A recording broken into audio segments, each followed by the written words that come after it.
Good morning. I am very early today as I have an appointment at the time of our usual time. So I'm just gonna check the sound here and go straight into the practice. So if you're watching in recording, you don't need to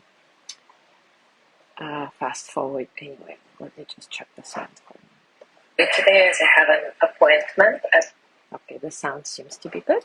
So let's just do it.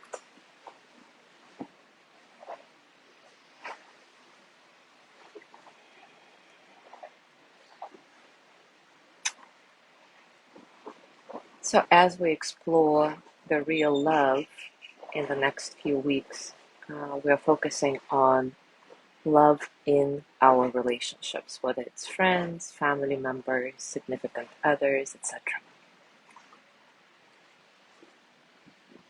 Playwright Lillian Hellman famously says, "People change and forget to tell each other."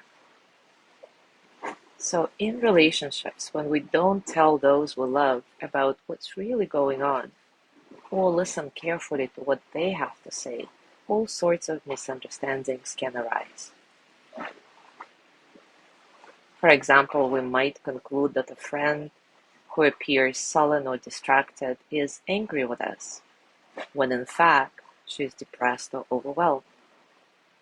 Or we might worry that our partner doesn't love us anymore when he seems to snap at us for no reason. But then we discover that he is actually terrified of being downsized from his job and is simply afraid to tell us. Very often in close relationships, the subject being discussed is not the subject at all, so we have to dig deeper. So how do we identify what's really going on between us and those we love? How do we train ourselves to communicate the truth of our experiences and listen without judgment to their truth? How do we avoid falling into the trap of repetitive, predictable, and frustrating patterns of communication and behavior? From both a Buddhist and Western psychological perspective, the place to start is with kindness. This may sound simplistic, but studies confirm that kindness is the key predictor of successful relationships. Although many people regard kindness as a nice general quality, it's not generally perceived as the cornerstone of healthy relationships. But it is. Setting the intention to practice kindness toward one's partner, family member, or friend does not preclude getting angry or upset, of course. It doesn't mean sugarcoating the truth. Again, there is a difference between being nice and being kind, right? Practicing kindness is about getting real, but in ways that are constructive and support the growth of your relationship. Kindness doesn't mean that we don't express our anger, but kindness informs how we choose to express the anger. You can throw spears at your partner, or you can explain why you're hurt and angry, and that's the kinder path. Kindness is not a fixed trait that we either have or lack, but more like a muscle that can be developed and strengthened. We exercise kindness in any moment when we recognize our shared humanity, with all the hopes, dreams, joys, disappointments, vulnerability, and suffering that implies. Such simple but profound awareness levels create a great playing field. We remind ourselves that we are all humans doing the best we can, going through different experiences in life. To be kind means to be friendly, caring, generous, benevolent, considerate, respectful, fair, and affectionate. Kindness says, I want you to be happy. I don't want you to suffer. And we all know in our hearts when we have received or offered kindness because of this warm feeling that it brings. And really, is there anyone who does not want to experience kindness from another person?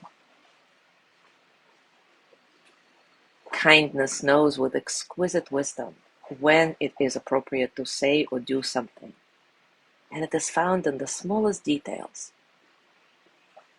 A gentle touch on the cheek, or a soft support of the elbow guiding someone across the road, sustaining eye contact for just a moment longer, making that telephone call, remembering the little things that please someone. If we act in a kind way, it may seem that we are putting someone else's happiness ahead of us, but it doesn't work that way. Being kind invariably feels good, lifts our own spirits, and nourishes us in ways we don't always acknowledge. So really, when we are kind, everyone benefits. Kindness can be expressed externally and internally. And of course, these are interdependent. You may argue that you cannot be truly kind to others unless you are genuinely kind to yourself. So in our practice today, let's look at the kindness we may or may not choose to express externally. And in the next couple of days, we'll turn the lens inward and explore how we can be kind to ourselves. As always, take a comfortable position and take a few moments to settle.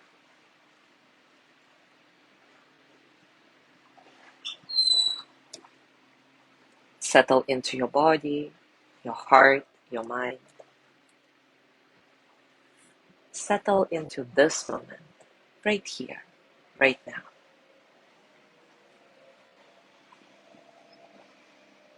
Nice and natural breath.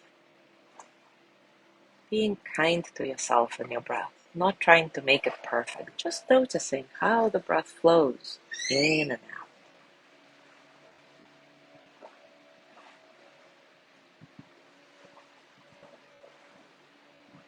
See if you can create some spaciousness in your breath, allowing all the experiences of the present moment to flow through you as energy, without struggle.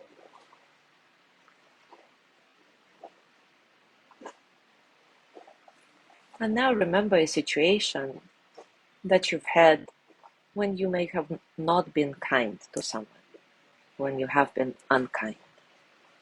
Maybe you were too busy, too distracted, wrapped up in your own concerns, and you didn't pay attention to anything else in that moment.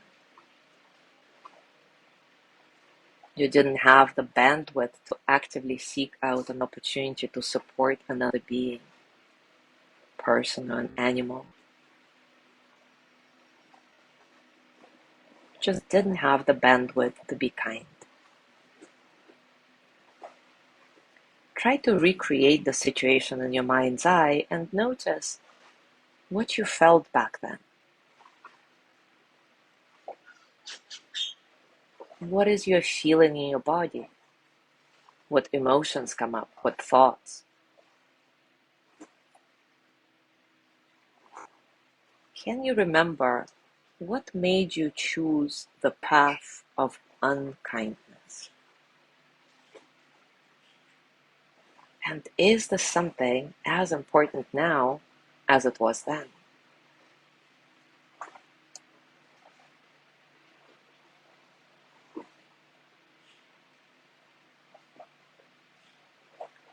Looking back at that situation, try to detect the exact moment when you could have actually chosen to be kind instead.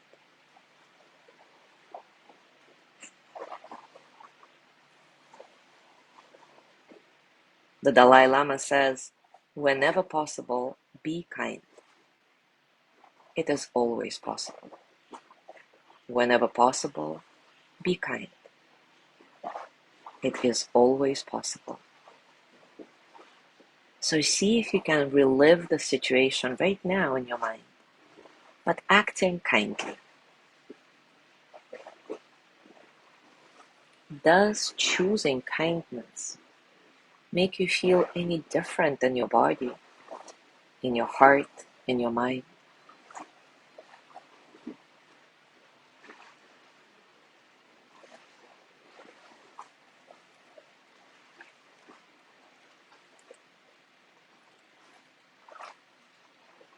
Tara Brach says her daily prayer is, "Please, may I be kinder.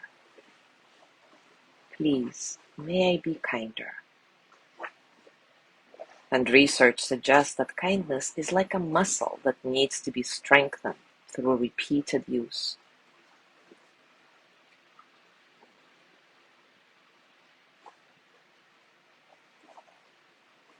So now place your hands on your heart and thank yourself for this powerful work that you've just done. Yes, you have been unkind to somebody at some point, but right now you chose kindness over unkindness, even if it was just in your mind, in your imagination. It matters.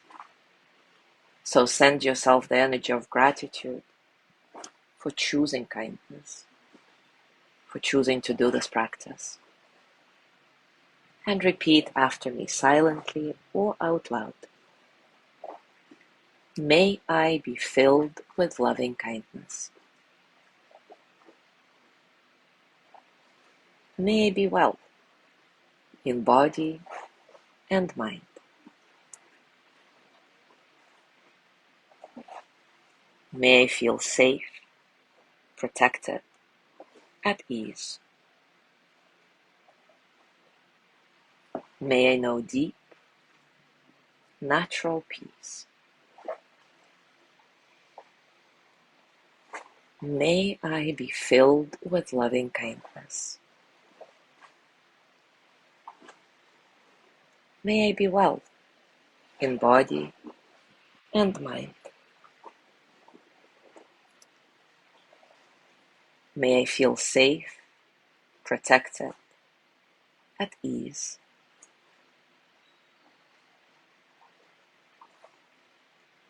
May I know deep, natural peace. And as always, as you gently let go of the practice, scan your body. Notice what's going on for you right now after the practice, physically, emotionally, mentally. How are you, really?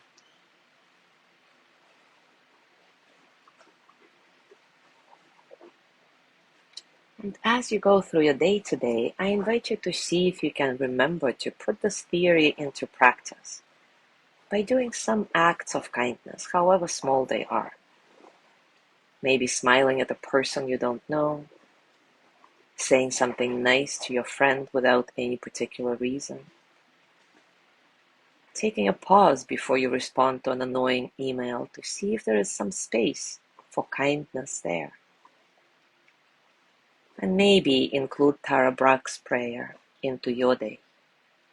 Please, may I be kinder. Enjoy this exploration. Thank you so much for being here today. Have a gorgeous day. Tomorrow is Lorna's breathing practice, and I will see you